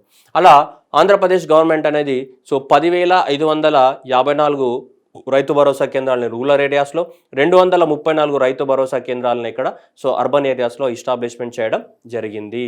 ఆల్రెడీ, ఓకేనా. So this as integrated agriculture input shops and what farm knowledge centre. అంటే నీకు అగ్రికల్చర్ కావాల్సిన ఇన్పుట్స్ని అక్కడ తీసుకోవచ్చు, ప్లస్ అట్లాగే అగ్రికల్చర్కి సంబంధించిన నాలెడ్జ్ ఇన్ఫర్మేషన్ కావాలన్నా కానీ వాళ్ళు ఇస్తారు. ఏ ఇన్ఫర్మేషన్ ఇక్కడ ఉంది కదా, డిస్ప్లే చేస్తారు కదా, క్రాప్ ఇన్సూరెన్స్ ఇన్ఫర్మేషన్ కానీ, టెక్నికల్ గైడెన్స్ కానీ, ఇవన్నిటికి సంబంధించిన ఇన్ఫర్మేషన్ కూడా నీకు రైతు భరోసా కేంద్రాలలో లభిస్తుంది. కాబట్టి రైతు భరోసా కేంద్రాలు ఏ విధంగా పనిచేస్తాయి, ఇన్పుట్ షాప్స్ లాగా పనిచేస్తాయి, ప్లస్ ఫార్మర్స్కి నాలెడ్జ్ సెంటర్ లాగా పనిచేస్తాయి. అలా 10,544 సో మనకి రైతు భరోసా కేంద్రాలు, 234 ఇది. నెక్స్ట్ అలానే కాకుండా ఈ రైతు భరోసా కేంద్రాలు అనేటివి మనకి ఇంకొక పని కూడా అప్పచెప్పడం జరిగింది. రైతు భరోసా కేంద్రాలు ఏమని, the government eyes also declared the YSR రైతు భరోసా కేంద్రాలు as procurement centre for the what agricultural and the what horticultural produce. అంటే సో ఈ అగ్రికల్చర్ కానీ హార్టికల్చర్ కానీ పండ్ల తోటలై కానీ లేదంటే అగ్రికల్చర్ కానీ పంటలు పండుతాయి కదా, ఈ పంటల్ని కొనడానికి కూడా అవకాశం కల్పించడం జరిగింది. రైతు భరోసా కేంద్రాల ద్వారా పంటల్ని కొనొచ్చు వీళ్ళు. రైతు భరోసా కేంద్రాలు ఏవైతే ఉన్నాయో డైరెక్ట్ ఫార్మర్స్ నుంచి పంటల్ని కొనుగోలు చేసేయడానికి కూడా వీటికి అధికారం కల్పించడం జరిగింది. That is government has also declared that doctor YSR Rythu Bharosa కేంద్రాల as procurement centre for the what agriculture and horticultural produce. Agriculture కానీ హార్టికల్చరల్ ప్రొడ్యూస్ కానీ కొనడానికి కూడా అవకాశం కల్పించడం జరిగింది. ఓకే, ఇవి 3 రకాలుగా పనిచేస్తున్నాయి. ఒకటి, నీకు అగ్రికల్చర్కి కావాల్సినటువంటి ఇన్పుట్స్ ఏవి కావాలో అవి అక్కడ వెళ్ళి కొనుక్కోవచ్చు, ఇన్పుట్ షాప్స్ లాగా పనిచేస్తున్నాయి. రెండోది, నీకు అగ్రికల్చర్ గురించి నాలెడ్జ్ ఇన్ఫర్మేషన్ ఇవ్వడానికి పనిచేస్తున్నాయి. మూడోది ఏంటిది, ఇది అగ్రికల్చర్ ప్రొడ్యూస్ని కానీ హార్టికల్చర్ ప్రొడ్యూస్ని కొనడానికి కూడా, ప్రొక్యూర్మెంట్ అంటే కొనడమే కదా, సో కొనడానికి కూడా ఉపయోగపడుతుంది. 3 ఫంక్షన్స్ ఉన్నాయి, ఎగ్జామినేషన్లో రావచ్చు. Which of the following are the what functions of the what Rythu Bharosa కేంద్రాలు, అలా ఫంక్షన్స్ అడగవచ్చు. నెక్స్ట్, ఎన్ని పెట్టారని నీకు అడగడానికి కూడా అవకాశం ఉంది. ఒకటి, ఇన్పుట్ షాప్ లాగా పనిచేస్తున్నాయి, ఫార్మర్ నాలెడ్జ్ సెంటర్ లాగా పనిచేస్తున్నాయి. రెండోది ఏంటిది, ప్రొక్యూర్మెంట్ సెంటర్ లాగా పనిచేస్తున్నాయి. మామూలుగా అయితే ఎవరు ప్రొక్యూర్మెంట్ చేస్తారు, ఫుడ్ గ్రెయిన్స్ అయితే food corporation of India procurement చేస్తుంది, కాటన్ అయితే cotton corporation of India procurement చేస్తుంది మనకి జనరల్గా. ఇక్కడ ఎవరున్నారు మనకి, ఇక్కడ ఆంధ్రప్రదేశ్లో రైతు భరోసా కేంద్రాలు అనేటివి కూడా మనకి ఫార్మ్ ప్రొడ్యూస్ని ప్రొక్యూర్మెంట్ చేయడానికి కూడా అవకాశం కల్పించారు. Okay, this is the story of the what concept of the what Rythu Bharosa కేంద్రాలు. Okay, next one. Next YSR agri testing labs. ఇక్కడ మనకు క్లియర్గా ఉంది, అగ్రికల్చర్కి సంబంధించి ఏం చేస్తామని, టెస్టింగ్ చేస్తామని. అగ్రికల్చర్కి సంబంధించి ఏం టెస్టింగ్ చేయాలి మరి, ఇవే కదా. So it we take the what this YSR testing lab serious note of the what fake and the inferior and the what spurious. So agriculture inputs like seeds కానీ, పెస్టిసైడ్స్ కానీ, ఫెర్టిలైజర్స్ అనేటివి అవి మనకి సీడ్స్ అనేది ఫేక్ సీడ్సా, నిజంగా original seeds supply చేస్తున్నారా, fake seeds supply చేస్తున్నారా, ఏం చేస్తారన్న దాని మీద ఇది సీరియస్ యాక్షన్ తీసుకుంటాయి అనమాట, టెస్ట్ చేస్తాయి అనమాట అలా. ఓకేనా.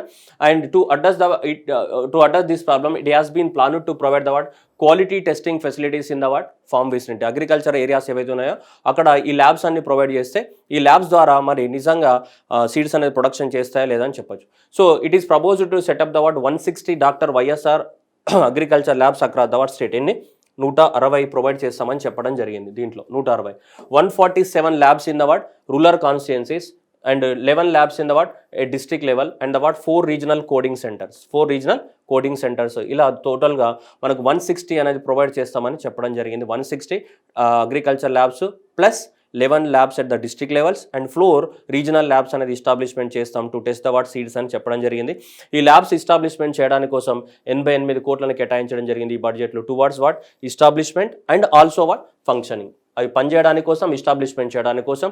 అండ్ ఆల్సో స్టేటెడ్ దట్ ఈ ఇయర్ అంటే జూన్ 2021 నుంచి ఇవి ఆల్రెడీ వర్క్ చేస్తాయని కూడా సో గవర్నమెంట్ అనౌన్స్మెంట్ చేసింది. This year kharif season June 2021 నుంచి ఈ ల్యాబ్స్ అనేటివి ఆంధ్రప్రదేశ్లో వర్క్ చేయబోతున్నాయి.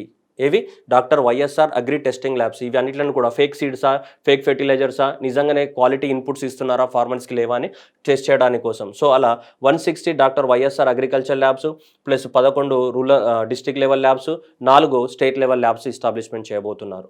అందుకనే 4 రీజనల్ లెవెల్స్ అంటే ఇది గోదావరి జిల్లాలలో ఒక రీజనల్ లెవెల్ది, నెక్స్ట్ నార్థన్ ఆంధ్రాలో ఒక రీజనల్ లెవెల్ది, రాయలసీమ ప్రాంతాల్లో ఒక రీజనల్ లెవెల్, అలా ఒక ప్రాంతానికి ఒక రీజనల్ లెవెల్ ల్యాబ్స్. అలా ఎన్ని 4, డిస్ట్రిక్ట్ లెవెల్లో ఎన్ని 11.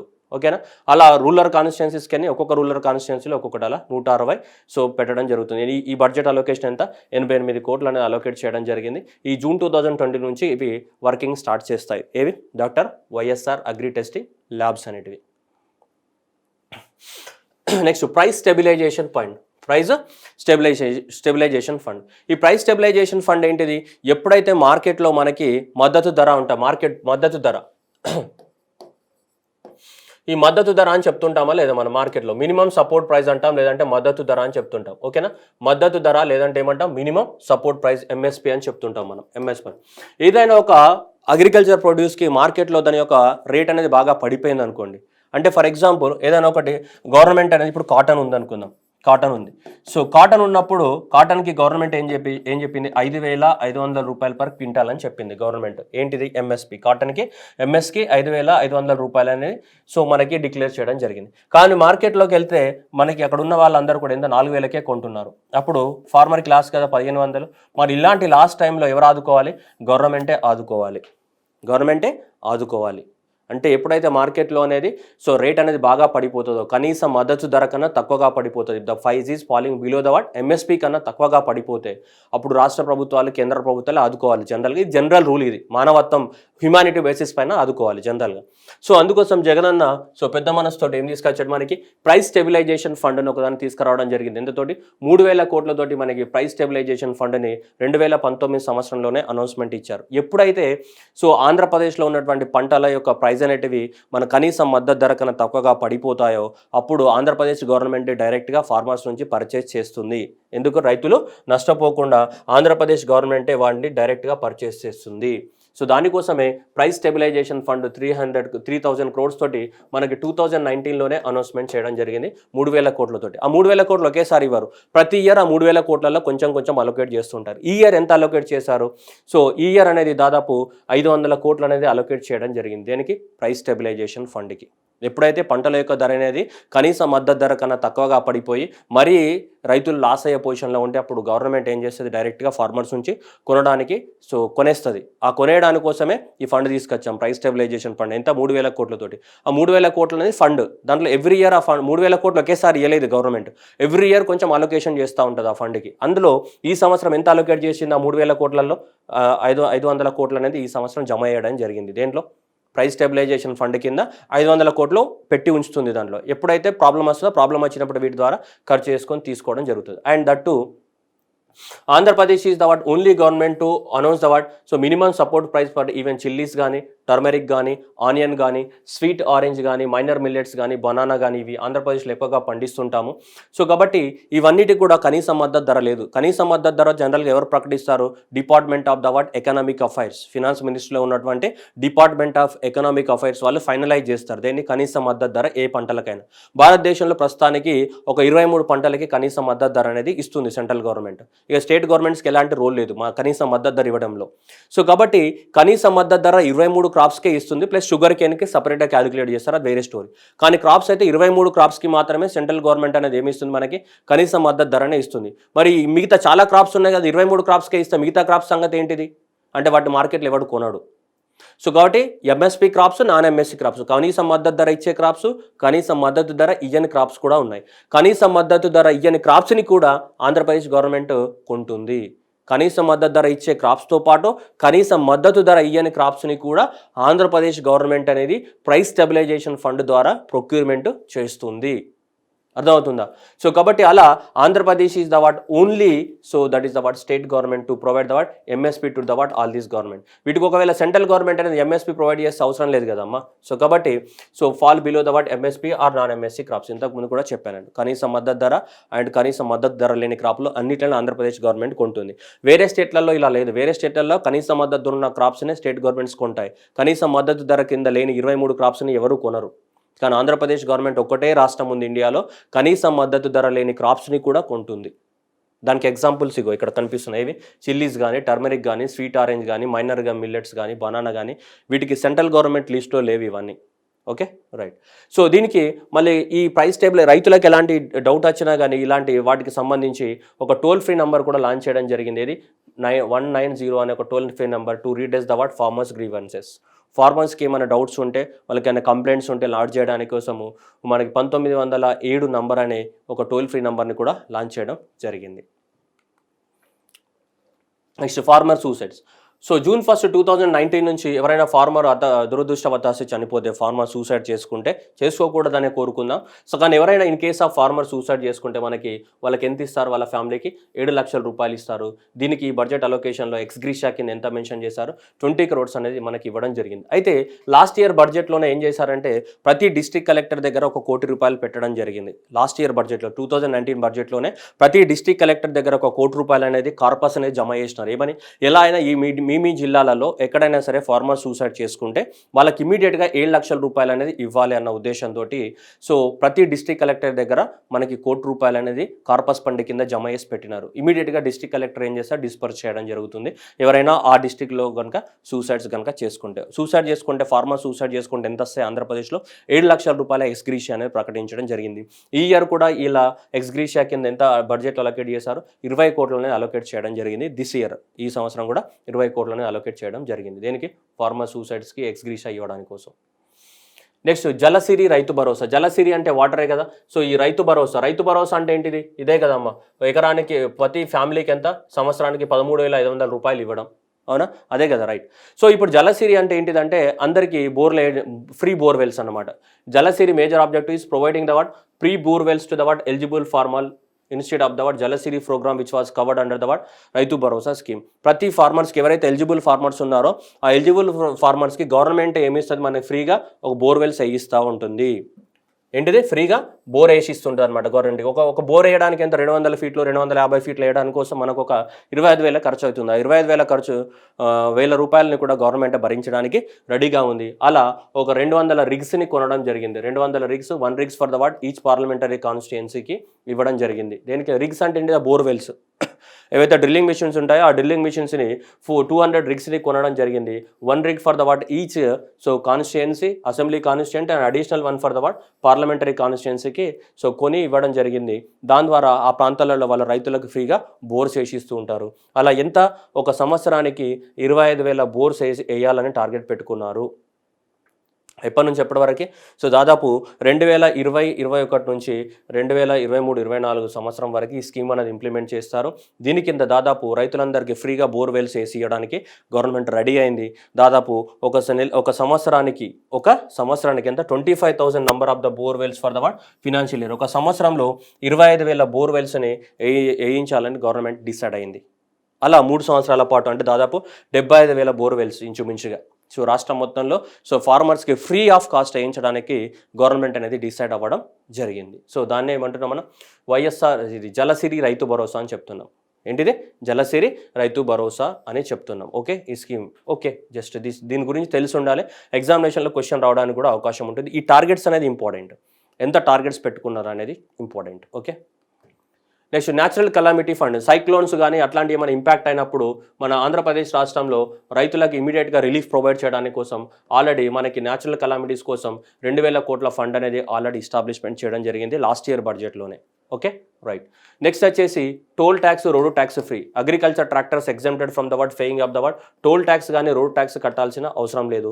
ఇది కూడా పాత ప్రొవిజనే, కొత్తది ఏం కాదు. జగన్ గవర్నమెంట్ వచ్చిన తర్వాత కొత్తగా అప్పట్లో ఈ ట్రాక్టర్స్ ఏవైతే ఉన్నాయో అవన్నీ కూడా రోడ్ ట్యాక్స్ నుంచి ఎగ్జామ్షన్ చేయడం జరిగింది. అట్లాగే న్యాచురల్ కెలామిటీస్ ఆంధ్రప్రదేశ్కి ఎక్కువ మొత్తంలో వస్తుంటాయి కాబట్టి దానికి ఒక 200 కోట్లు అనేది కేటాయించడం జరిగింది. ఈ ఇయర్ బడ్జెట్ కదా, అంతకు ముందటి నుంచే ఉన్నాయి. సో దీంట్లో కొత్త ఏం లేదు. Next free power. So 9 hours అనేది ఫ్రీ పవర్ టు ద అగ్రికల్చర్కి. నెక్స్ట్ అట్లాగే మనకి ఆక్వాకల్చర్ ఫార్మర్స్ ఎవరైతే ఉన్నారో వాళ్ళకు కూడా ఏమి ఇస్తున్నారు, పవర్ సబ్సిడీ సో ఇస్తున్నారు. అంతకుముందు ఒక యూనిట్కి సో 3 రూపాయల 86 పైసలు అనేది వాళ్ళకి కట్టేది అనమాట ఒక యూనిట్కి. సో ఇప్పుడు వాళ్ళకి 1 రూపీ 50 పైస్ కడితే సరిపోతుంది. ఎంతకి, ఒక యూనిట్కి. ఎవరు, ఆక్వా ఫార్మర్స్. ఇది ఆక్వా ఫార్మర్స్కి సంబంధించి. ఇక అగ్రికల్చర్కి అయితే నార్మల్గా ఏంటిది 9 అవర్స్ అనేది ఏముంది, మనకి ఫ్రీ పవరే ఉంది. ఆల్రెడీ 9 అవర్స్ అనేది ఫ్రీ పవరే ఉంది ఆంధ్రప్రదేశ్లో. ఓకే, ఇవి కొత్తగా ఏం కావు.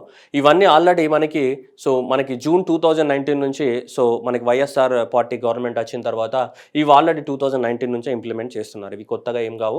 ఆల్రెడీ ఇనీషియల్గా ఫస్ట్ బడ్జెట్లోనే ఇవి అనౌన్స్మెంట్ చేయడం జరిగింది. ఏంది, న్యాచురల్ కెలామిటీ ఫండ్. ఇవన్నీ కూడా మనం అగ్రికల్చర్ గురించి మాట్లాడుతున్నాం కాబట్టి నేను చెప్తున్నాను. ఇవి ఒరిజినల్గా అయితే ఇవి 2019 నుంచే ఇంప్లిమెంట్ చేస్తున్నారు. Okay, right. Next strengthening of the what dairy cooperative sector, ఈ పాల ఉత్పత్తి. సో పాల ఉత్పత్తిని పెంచడానికి కోసం ఆంధ్రప్రదేశ్ గవర్నమెంట్ అనేది నడుము కట్టడం జరిగింది. సో స్పెషల్గా మహిళలు ఎవరైతే మహిళలు ఉన్నారో ఆ మహిళా టార్గెటెడ్గా ఎక్కువ మొత్తంలో ఈ డైరీ కోఆపరేటివ్ సొసైటీని ఎస్టాబ్లిష్మెంట్ చేసి పాల ఉత్పత్తిని పెంచాలని ఆంధ్రప్రదేశ్ గవర్నమెంట్ అని టార్గెట్ చేయడం జరిగింది. ఎక్కువ మొత్తంలో to strengthening of the what primary dairy cooperative societies under the what APCS act 1964. So Andhra Pradesh dairy cooperative societies act కింద ఎక్కువ మొత్తంలో డైరీస్ని రిజిస్ట్రేషన్ చేసి ఆంధ్రప్రదేశ్లో ఎక్కువ మొత్తంలో మిల్క్ ప్రొడక్షన్ పెంచాలని టార్గెట్ పెట్టుకున్నారు. అయితే ఏంటిది మనకి ఎగ్జామ్లో ఏం ఇంపార్టెంట్ సార్ అంటే ఇగో ఈ పాయింట్ ఇంపార్టెంట్ మనకి. ఆంధ్రప్రదేశ్ గవర్నమెంట్ బడ్జెట్ డాక్యుమెంట్ ప్రకారం ఏం చెప్తుందంటే the target is to cover the 27 lakh women farmers. ఈ డైరీ కోఆపరేటివ్స్ వాళ్ళ ద్వారా అంతా కోఆపరేటివ్ సొసైటీస్ పెట్టించాలి. కోఆపరేటివ్ సొసైటీస్ పెట్టించి ఉమెన్స్ ద్వారా ఎంతమంది ఉమెన్స్ ద్వారా 27 లక్షల మంది ఉమెన్స్ ద్వారా కోఆపరేటివ్ సొసైటీలో వీళ్ళని భాగస్వామ్యం చేయాలి. ఏ కోఆపరేటివ్ సొసైటీలో? డైరీ కోఆపరేటివ్ సొసైటీలో 27 లక్షల మంది ఉమెన్స్ని టార్గెట్గా పెట్టుకొని ఒక రోజుకి 2 లక్షల లీటర్స్ని మిల్క్ని ఏం చేయాలి మనం? ప్రొక్యూర్మెంట్ చేయాలి. ఎంత? 2 crore liters milk per the day. The target is 27 lakhs women farmers in dairy cooperative సొసైటీస్లోకి తీసుకొచ్చి ఆ 27 lakhs ఉమెన్స్ని మనం ఎంకరేజ్ చేసినట్టయితే కనీసము 2 కోట్ల మిల్క్స్ అనేటివి మనము ఫార్మర్స్ నుంచి ప్రొక్యూర్మెంట్ చేసుకోవడానికి అవకాశం ఏర్పడుతుంది అన్నది అంచనా. సో అలా 27 lakhs ఉమెన్ని టార్గెట్ చేయడము అండ్ 2 crores ఆఫ్ ద మిల్క్ని ప్రొడక్షన్ చేయడం పర్ డేకి, ఇది మనకి టార్గెట్ అనమాట. ఈ డైరీ కోఆపరేటివ్స్ ఏది strengthening of the dairy cooperative. ఈ డైరీ కోఆపరేటివ్ని స్ట్రెంథనింగ్ చేస్తే ఈ 2 అచీవ్ చేయాలి మనం. దేని ద్వారా? డైరీ. ఈ 2 అచీవ్ చేయాలంటే మరి గవర్నమెంట్ ఏం చెప్తుంది? ఈ 2 అచీవ్ చేయాలంటే గవర్నమెంట్ ఇంకేం చెప్తుంది? The women farmers will be organised ఎంత? 9899 మహిళా డైరీ సహకార సంఘాలని ఇస్టాబ్లిష్మెంట్ చేయాలని కూడా చెప్తుంది. అర్థమవుతుందా? స్పెషల్గా మహిళల కోసమే ఎంత? 9899 మహిళా డైరీ సహకార సంఘాలు. అర్థమవుతుందా? సో ఇలా మహిళలని ఉమెన్స్ని ఎక్కువ మొత్తంలో మనం టార్గెట్ చేసి ఉమెన్స్ని 9899 మహిళా డైరీ సహకార సంఘాలను ఎస్టాబ్లిష్మెంట్ చేసి దాని లోపల 27 లక్షల మంది ఉమెన్స్ని పార్టిసిపేట్ చేసి ఒక రోజుకి 2 కోట్ల లీటర్ల మిల్క్ని ప్రొక్యూర్మెంట్ చేసేలాగా చెయ్యాలి అన్నది గవర్నమెంట్ యొక్క లక్ష్యం. This is as for the budget document ప్రకారం ఇది గవర్నమెంట్ యొక్క లక్ష్యం. ఓకేనా? సో అది మనము ఎగ్జామ్ పర్పస్లో గుర్తుపెట్టుకోవాలి. వీళ్ళకి సో మరి ఇలా చేయాలి అంటే వీళ్ళకి ఏంటిది? So buildings consisting of the AMCU, BMCU ensuring the quality and the so prices రావడానికి. AMCU బిల్డింగ్స్ అనేవి ఈ మిల్క్ స్టోరేజ్ కోసము ఉపయోగపడే బిల్డింగ్స్ అనమాట. అది సపరేట్గా కోల్డ్ స్టోరేజ్ అవన్నీ ఉంటాయి వాటికి సంబంధించినవి. సో ఓవరాల్గా అయితే స్ట్రెంథనింగ్ ఆఫ్ ద డైరీ కోఆపరేటివ్స్కి అయితే ఈ పాయింట్ గుర్తుపెట్టుకోవాలి. ఓకేనా? రైట్. నెక్స్ట్ జగనన్న జీవక్రాంతి. ఈ జగనన్న జీవక్రాంతి ఎవరైతే ఉన్నారో మనకు మేజర్గా రూరల్ ఏరియాస్లో ఉన్నటువంటి SC కానీ ST కానీ సో ఈ BC ఎవరైతే ఉన్నారో వాళ్ళ అప్లిఫ్ట్మెంట్ కోసము ఈ ఉపయోగపడే స్కీమ్ అన్నమాట. ఈ స్కీమ్ని మనకి సో డిసెంబర్ నుంచి స్టార్ట్ చేసి సో 3 phases ఇంప్లిమెంట్ చేస్తున్నారు. This scheme is implementing in the 3 phases. December 2020 నుంచి 3 phases ఇంప్లిమెంట్ చేస్తున్నారు. సో 2021, 21, 22, 22, 23 ఇలా 3 phases ఈ స్కీమ్ని ఇంప్లిమెంట్ చేస్తారు. ఏంటిది స్కీమ్ అంటే గొర్రెలని కానీ మేకల పంపిణీ పథకం. ఇది sheep distribution or goat distribution scheme. దాన్నే జగనన్న జీవక్రాంతి అని చెప్తున్నాం. ఏంటిది? Jagananna Jeevakranthi. So Jagananna Jeevakranthi is the distribution of the ఎంత? సో 2,49,151 మేకల్ని కానీ లేదా గొర్రెల్ని కానీ డిస్ట్రిబ్యూట్ చేయాలి. Goats are the so sheep are goat units across the state with the expenditure of the 189 crores. ఓకేనా? అన్ని యూనిట్స్ గొర్రెల్ని ఇవ్వాలి. అంటే ఒక యూనిట్లో ఏముంటుంది? మనకు ఒక యూనిట్లో 15 goats, ఒక 15 goats ఒక బిల్లి అంటే మొగ పోతు అంటాం కదా దాన్ని 1 బిల్లి. లేదంటే గొర్రెలు అయితే సో గొర్రెలలో కూడా ఏమంటే మన 15 sheeps ఉంటాయి. 15 sheeps ఒక పొట్టేలు ఉంటుంది అంటే దాన్ని ఏమంటే 1 ram ఉంటుంది మనకి. ఇలా ఒక యూనిట్ అంటే ఇది అనమాట. ఒక యూనిట్లో ఏముంటాయి? 15 గొర్రెలు, 1 బిల్లి ఉంటుంది, ర్యామ్ ఉంటుంది. ఓకే, ఒక పొట్టేలు. ఇది ఆంధ్రప్రదేశ్ గవర్నమెంట్లో ఇలా ఎంతమందికి ఎన్ని units ఇవ్వాలనుకుంటున్నారు?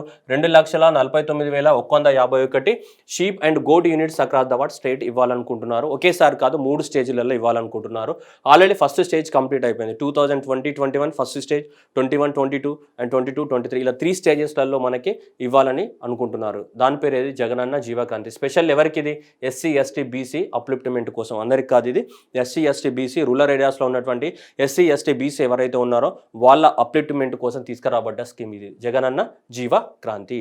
So beneficiary of this scheme will be provided the what financial assistance of the what 75,000 rupees for the what procurement and transport and insurance premium of the what livestock under the what YSR Cheyutha. అంటే ఇవి ఫ్రీగా ఇవ్వడమే కాకుండా plus government ఇంకా 75,000 రూపాయలు కూడా provide చేయడం జరుగుతుంది. ఎందుకు? వీళ్ళు వేరే ప్రాంతం నుంచి కొనుకొచ్చుకోవాలి కదా, దానికి సంబంధించినటువంటి ప్రొక్యూర్మెంట్ కానీ సో వాటిని కొనడానికి కానీ ట్రాన్స్పోర్టేషన్ కానీ ఇన్సూరెన్స్ ప్రీమియం కానీ గవర్నమెంట్ ఎంత ఇస్తుంది మనకి 75,000 రూపాయలు అనేది శాంక్షన్ చేయడం జరుగుతుంది.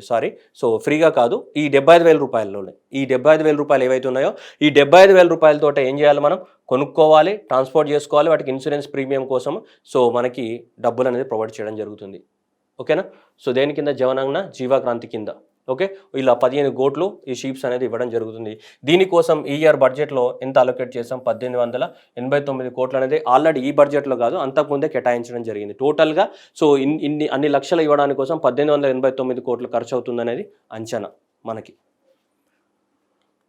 నెక్స్ట్ వైఎస్ఆర్ పశు నష్ట పరిహార పథకం. ఏమైనా పశువులు కనుక చనిపోతే, ఒకవేళ ఎవరికైనా పశువులు చాలా ఉండి ఆ పశువులు కనుక చనిపోతే దానికి కూడా ఏమి ఇస్తుంది ఆంధ్రప్రదేశ్ గవర్నమెంట్ అనేది మనకి నష్టపరిహారం అనేది ఇస్తూ ఉంది. ఓకేనా?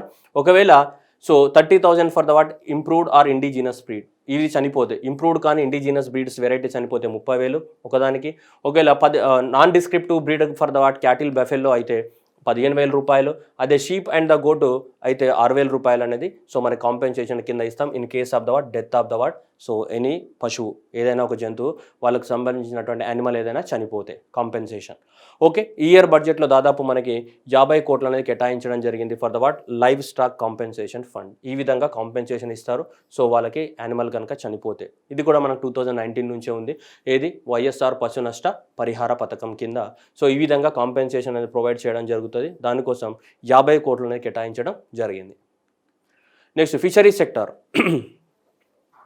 ఆంధ్రప్రదేశ్ అనేది సో ఇండియాలోనే number 1 place, first in the what total fish production in the country with what 46.23 lakhs metric tons తోటే ఆంధ్రప్రదేశ్ అనేది ఇండియాలోనే నెంబర్ 1 ప్లేస్లో ఉంది. దేంట్లో? ఫిష్ ప్రొడక్షన్లో. భారతదేశంలో ఫిష్ ప్రొడక్షన్ ఎంత ఉంటుంది? దాదాపు 174 మిలియన్ లాక్ టన్స్ ఉంటుంది. 174 సో మనకి లాక్ మెట్రిక్ టన్స్ ఉంటుంది. 174 మెట్రిక్ లాక్ టన్స్లో ఆంధ్రప్రదేశ్లో మేజర్ షేర్ ఇక్కడ. Okay, that is what almost 30% of the share, 29.5 అంటే అనుకున్నాం 30% ఆఫ్ ద షేర్ అనేది ఆంధ్రప్రదేశ్. భారతదేశంలో ప్రొడ్యూస్ అయ్యే చేపలలో ఆంధ్రప్రదేశ్ యొక్క షేర్ ఎంత? 30% ఆఫ్ ద షేర్. వాల్యూ అయితే 46.3 లాక్ మెట్రిక్ టన్స్. అట్లాగే ఆంధ్రప్రదేశ్ అనేది దాదాపు 5.12 metric tons, that is what 68.5% of the cultured prawns, రొయ్యల పెంపకం అనేది చాలా ఎక్కువ మొత్తంలో ఉంది. సో భారతదేశంలో ప్రొడ్యూస్ అయ్యే మొత్తం రొయ్యలలో దాదాపు 68.5% ఆఫ్ ద వాట్ ఏ రొయ్యలు? కల్చర్డ్ అంటే మనం కల్టివేట్ చేసే రొయ్యల పెంపకం అంటాం కదా. సో అలా 68.5% ఆఫ్ ద రొయ్యల పెంపకం ప్రొడక్షన్ అనేది ఎక్కడి నుంచి వస్తుంది? మనకి ఆంధ్రప్రదేశ్ నుంచి వస్తుంది. చేపలలో 30%, రొయ్యలలో 68.5% only from the what Andhra Pradesh state నుంచి రావడం జరుగుతుంది. Okay, the sea food exports of the state has reached the what 40% of the share. భారతదేశం నుంచి ఎక్స్పోర్ట్ అయ్యే సీ ఫుడ్ ఏదైతుందో ఆ సీ ఫుడ్లో కూడా ఆంధ్రప్రదేశ్ యొక్క షేర్ ఎంత? ఆల్మోస్ట్ 40. భారతదేశం నుంచి ఎక్స్పోర్ట్ అయ్యే సీ ఫుడ్ మొత్తం వాల్యూ ఎంతమా? 46,633 కోట్లు అనేది భారతదేశం నుంచి మొత్తం సీ ఫుడ్ ఎక్స్పోర్ట్ అయితే దాంట్లో ఆంధ్రప్రదేశ్ నుంచి 18,000 కోట్లు ఎక్స్పోర్ట్ అవుతుంది. అంటే 40% ఆఫ్ ద షేర్ ఉంది ఆంధ్రప్రదేశ్ది. Okay, this sector is providing the what livelihood to the what 26 lakh population in the state. 26 లక్షల మంది పాపులేషన్కి ఇదేంటిది మనకి ఇది ఎంప్లాయ్మెంట్ ఆపర్చునిటీస్ ప్రొవైడ్ చేస్తుంది. ఓకే, ఆంధ్రప్రదేశ్ గవర్నమెంట్ అనేది ఫిష్ ప్రొడక్షన్లో నెంబర్ 1 ప్లేస్. ఫిష్ యొక్క షేర్ ఎంత? 60%, 30% షేర్ తోటి ఫిష్ ప్రొడక్షన్, 68.5% ప్రాన్స్ షేరు, అట్లాగే 40% ఏంటిది ఎక్స్పోర్ట్ షేర్ ఉంది ఆంధ్రప్రదేశ్ గవర్నమెంట్కి. ఏ సెక్టార్లో? ఫిష్ సెక్టార్లో. అంత ఎక్కువ మొత్తంలో మనకి ఉంది. ఇవి ఫిష్ సెక్టార్కి సంబంధించిన స్టాటిస్టికల్ డేటా మనకి బడ్జెట్ డాక్యుమెంట్లో మెన్షన్ చేయడం జరిగింది. కాబట్టి డైరెక్ట్గా క్వశ్చన్ అడగడానికి కూడా ఛాన్స్ ఉంటాయి.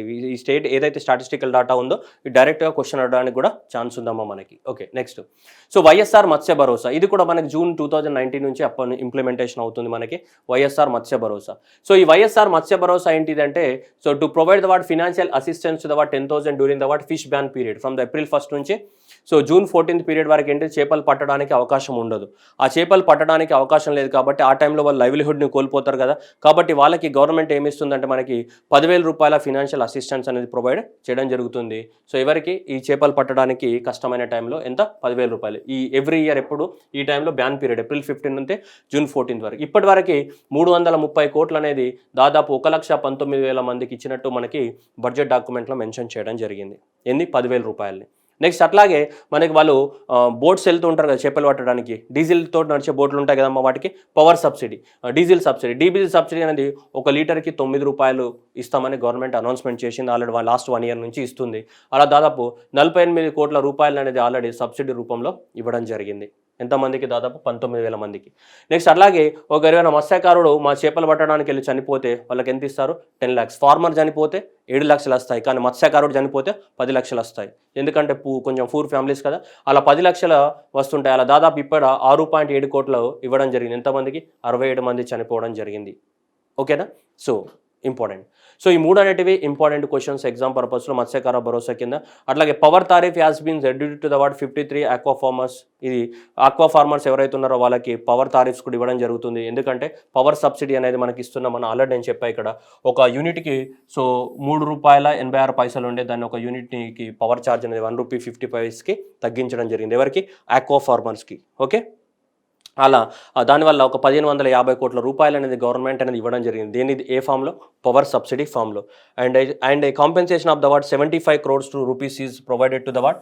సో ఈ 14,000 ఫ్యామిలీస్కి ప్రొవైడ్ చేయడం జరిగింది. ఎందుకంటే వాళ్ళ నివాసాన్ని కోల్పోయినారు. దీనివల్ల గుజరాత్ స్టేట్ పవర్ కార్పొరేషన్ ఏదైతే ఉందో వాళ్ళ కేజీ బేసిన్ నుంచి గ్యాస్ పైప్ లైన్స్ చేయడం ద్వారా వాళ్ళందరూ కూడా అక్కడ లైవ్లీహుడ్ ఆపర్చునిటీస్ కోల్పోయారు. కాబట్టి వాళ్ళకి 75 కోట్ల కాంపెన్సేషన్ పే చేయడం జరిగింది. ఆక్వా ఫార్మర్స్కి పవర్ సబ్సిడీ ఇవ్వడం జరుగుతుంది. అట్లాగే వీళ్ళు 10,000 రూపాయలు బ్యాన్ పీరియడ్ ప్లస్ లీటర్కి 9 రూపాయలు అనేది మనకేంటి subsidy. And next 10 lakh rupees ఏంటిది ఎక్స్గ్రీషియా. ఓకేనా? వైఎస్ఆర్ మత్స్య భరోసా కింద ఇవన్నీ ఇవ్వడం జరుగుతుంది మనకి.